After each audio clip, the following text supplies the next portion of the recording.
gusty, but that should go away once I get up and out.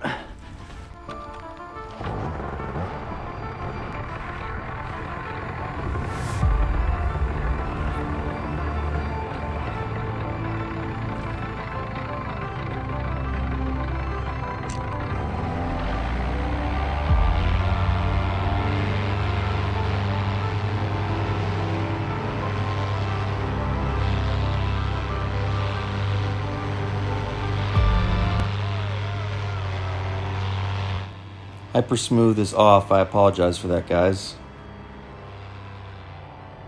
This was about 4 p.m. in Southwest Florida by the beach. I would say it's probably 10 miles an hour from the south coming over those buildings and from the water. It was incredibly bumpy. Definitely the bumpiest flight I've had thus far. The rotor off of those buildings was substantial, and I definitely hit sync taking off. And big thermal. Got a ton of lift there in the beginning.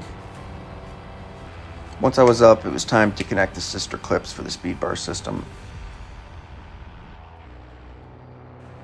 I tried pushing and it wouldn't budge. And then I looked at the left and I saw it was knotted up. It was actually pretty difficult to see. I didn't notice it at first.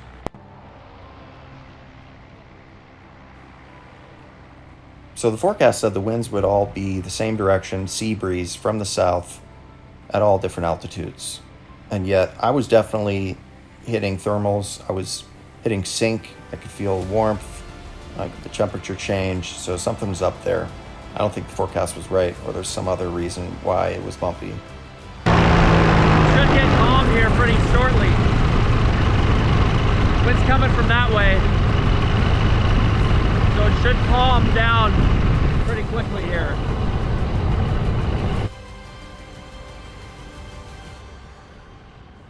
I decided to come in for a landing to fix those sister clips.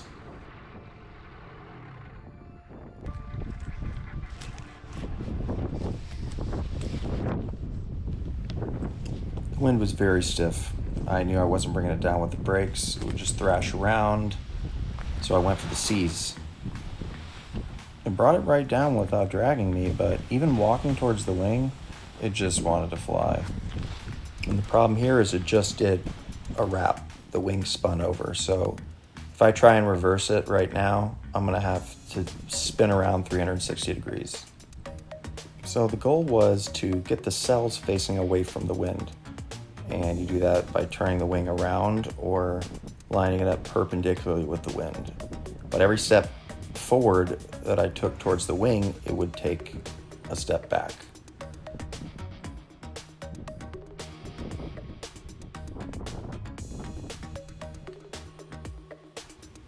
Trying to get the wing folded up here some so I can detension the A's.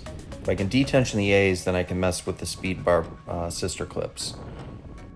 The reason I landed is my Speedbar Brummel to fix itself now. Right here. There we go. This will be interesting. Doing a reverse in 5 to 10 on the beach, you can rosette the wing and pull it up. But in very high winds, it will just inflate before you're even ready to go. So with this kind of wind, you can pull the brakes and flip it over, and then look, it inflates itself. The screws on my GoPro mount were loose, so I apologize for the wobble. So as soon as I get off the ground, I look and I have a 360 degree riser twist, which has been happening to me a lot with this Viper. But ultimately it's my responsibility to check it and make sure it's right. The wind was gusty, it was not stable beach wind. Again, I pulled the C's and try and get it into a stable state so I can reset that riser and take the twist out. Trying to walk to make the wing perpendicular to the wind, and I'm still holding the C's here. I don't want to let go because I don't want the wing to take off. And so it's pretty crucial that I don't let them go once I get it out of the carabiner. It's just going to be a mess and a disaster like it looks right now. Yeah, and my motor is not on. The prop is spinning from the wind. Remember I set the wing up perpendicularly? Well, it came up sideways. And I ended up just Cobra inflating it up.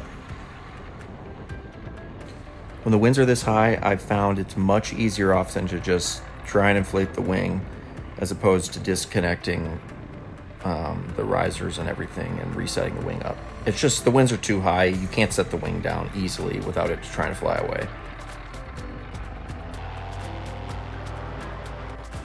So now that I got up, everything looks right. It's time to try the Speedbar again. So the Speedbar has two pulleys and they're connected with line, and you'll see a ring on the left there. There's two positions for the Speedbar. The first half of the range, when you push the Speedbar, you have a 2-to-1 advantage because of the pulleys. And then the ring makes contact with the bottom pulley and you have a 1-to-1 advantage. So you don't really have an advantage. So it's a lot harder to push the second half of the speed range. So this is only the second time I've actually tried full bar. Previously I had no shoes on and it just hurt my feet too much. So this time I had shoes, but I was still having some difficulty. I don't know why I'm having such a hard time getting on full bar. So there's partial bar. I can pretty much stand on it. I have to pull these in with my hands. Woo! So I didn't want to spend a lot of time on full bar because of the turbulence, even though the wing is rock solid stable. It was nice to see someone else enjoying the wind, so I turned around to check him out.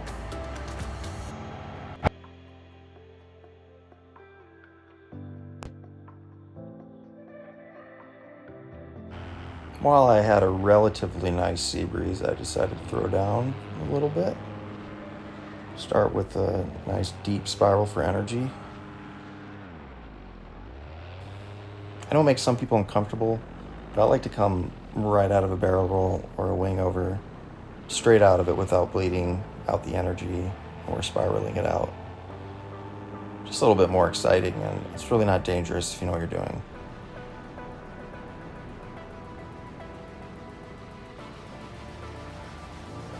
So typically I try now not to fly low over the water, but I had a tailwind here, and so I took the risk.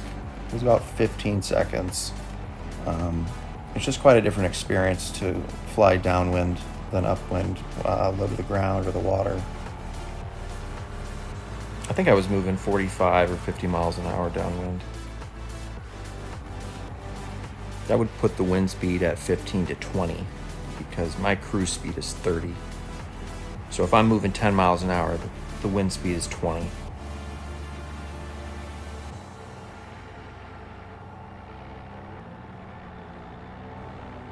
I decided to do some touch and goes. I looked around for birds, any signs for nesting birds. And this is kind of a sandbar-ish. The tide's low, so there's nothing nesting out on this portion. Since takeoff was so sketchy, I'm trying to just burn time and burn fuel so that landing isn't as rough as it could be, because there's less fuel and less weight that I have to carry.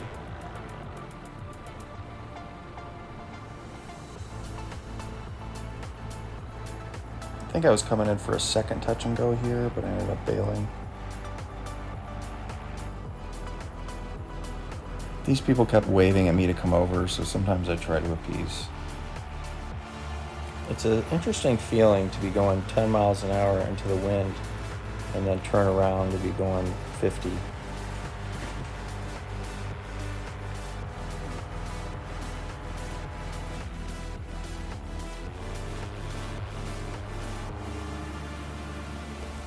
Little tip collapse.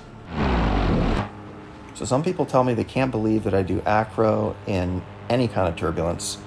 To be honest, the majority of paramotor pilots, we don't fly in anything close to dangerous for turbulence.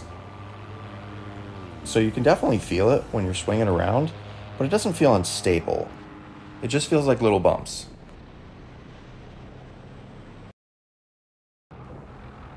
Came in for a second touch and go here.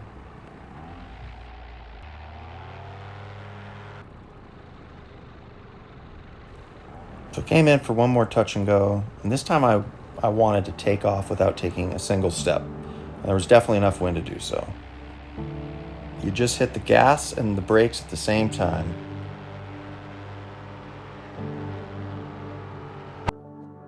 So Gaggle's really nice. It will announce nearby aircraft using time of day for direction and altitude. This helicopter was upwind of me, but he was lower, so I was all good. As anyone knows me, knows I hate seeing helicopters in the air. Just trying to see how many people I can hit with my shadow. Listen, I fly a lot. You do what you can to entertain yourself. I could either be sitting on the couch or I could be sitting in the air. It's comfortable. I'm semi-reclined. It's just a little bumpier than the couch, but I've started to enjoy it actually. So again, I'm just trying to burn some time and burn some fuel, hoping maybe a little later in the day it'll get less, spicy, but it's probably 5 o'clock when I'm out there, so there's still a lot of time. But this is one of my favorite places to fly. It's just beautiful. It usually is calm and super peaceful.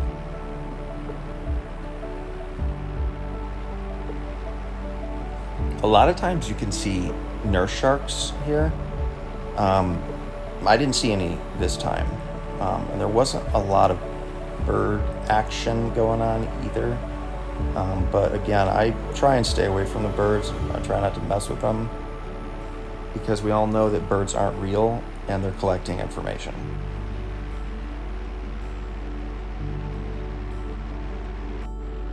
So at this point, it was time to head in.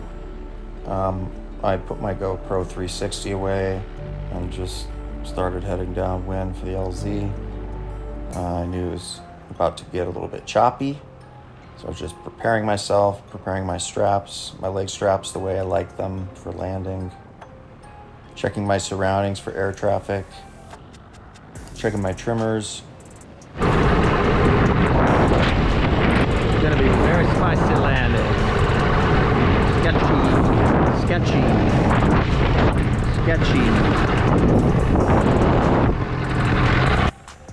So I've already talked about the rotor problem at this spot with the buildings, but there's also power lines at your approach here.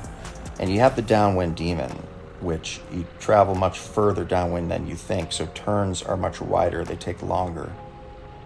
So I always try and come in from the side, obviously, so I avoid those power lines back there. This was my first approach, and I was getting absolutely tossed, and I also really didn't want to go down in that brush. I wanted to stay on power some. I didn't want to hit the brush with my prop, so I went around.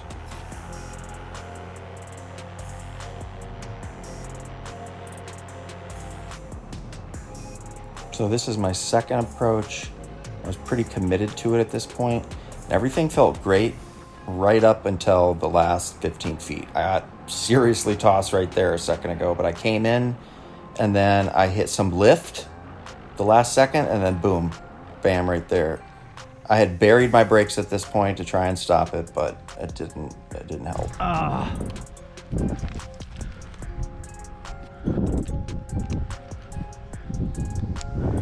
Yep. Probably not gonna do that again. Bad spot for it. Bad spot. Damn. Let's see if I broke my prop. You live and you learn. How's the prop? Prop looks good. This LZ is no good really anymore. You need wind to take off to not be in this brush, but too much wind and you get rotor over these buildings.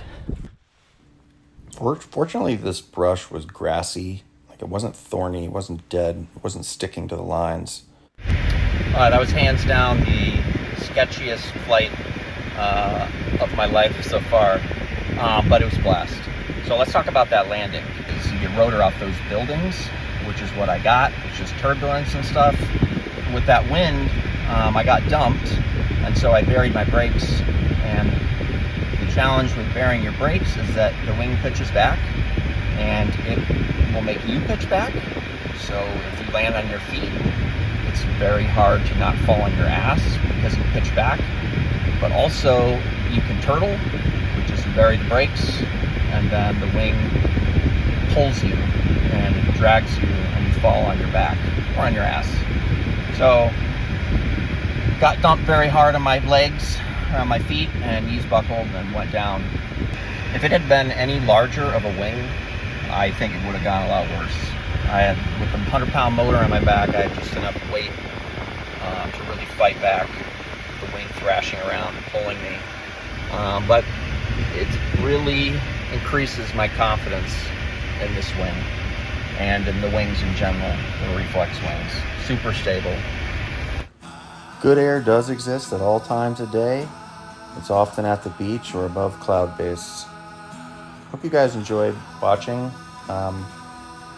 I typically record in portrait because I do reels, and that's all I had, so the video was too long for reels. And typically I like videos short because I'm too ADD to watch the whole thing, but YouTube seems to think people like long videos, so if you did enjoy it, give me a thumbs up. See you in the sky.